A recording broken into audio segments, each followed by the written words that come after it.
शहर के पुराने हिस्से में जहां शाम ढलते ही खामोशी दीवारों से टकराने लगती थी, एक 3 मंजिला इमारत थी। लोग उसे जानते थे पर नाम से नहीं, बस कहते थे वहां मत जाना। तीसरी मंजिल का आखिरी कमरा। उस कमरे में आज कोई रहता था। अदनान, उम्र करीब 30 साल, चेहरा साधारण, आंखों में हमेशा एक थकान। अदनान शहर में नया नहीं था, लेकिन किसी के लिए पुराना भी नहीं। वह सुबह एक छोटी सी प्रिंटिंग दुकान में काम करता, शाम को सीधे कमरे में लौट आता। न दोस्तों की महफिल, न किसी से ज्यादा बात। उसके कमरे में बस 3 चीजें थीं, एक पुराना पलंग, एक टेबल और दीवार पर टंगी एक घड़ी जो हमेशा 5 मिनट पीछे चलती थी। पहली रात ही उसे कुछ अजीब लगा। रात करीब 2 बजे, जब शहर गहरी नींद में था, घड़ी ने टिक टिक तेज कर दी। अदनान की नींद खुल गई। उसने करवट बदली, लेकिन तभी उसे लगा जैसे कमरे में कोई सांस ले रहा हो। वह उठकर बैठ गया। कमरा खाली था। शायद थकान है, उसने खुद से कहा। लेकिन अगली रात फिर वही हुआ।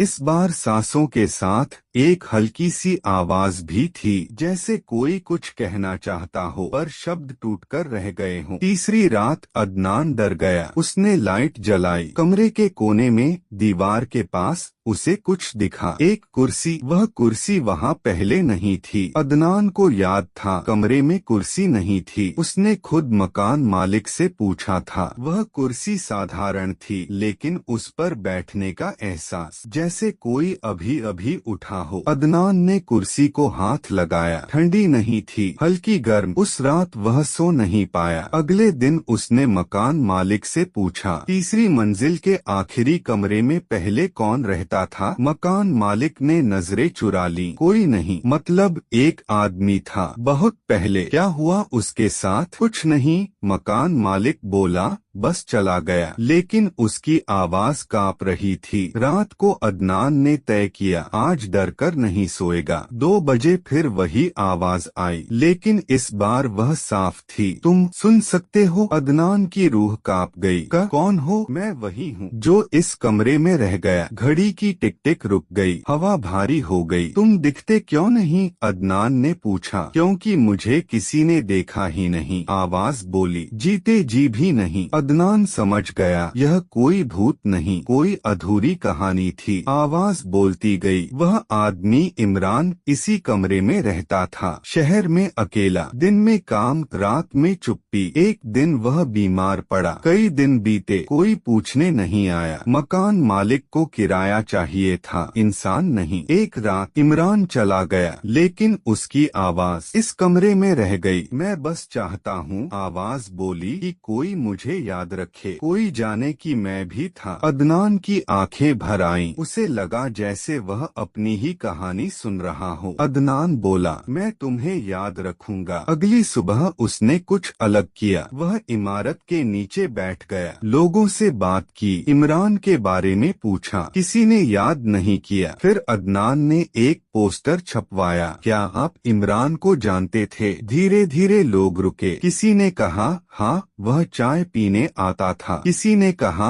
शांत था मगर अच्छा था। इमरान वापस आने लगा, लोगों की बातों में। उस रात कमरे में कोई आवाज नहीं आई। घड़ी भी समय पर चल रही थी। कुर्सी गायब थी। कुछ दिनों बाद अदनान ने वह कमरा छोड़ दिया, लेकिन जाते जाते उसने दीवार पर एक छोटा सा नाम लिख दिया, इमरान। आज भी लोग उस इमारत से गुजरते हैं। तीसरी मंजिल का आखिरी कमरा अब खाली है, पर खामोश नहीं, क्योंकि अब कोई उसे याद रखता है। अगर आपको यह कहानी प्रेरणादायक लगे तो वीडियो को जरूर शेयर करें। हर कहानी में छुपा है एक सबक। जुड़िए कृष्णवेस AI के साथ।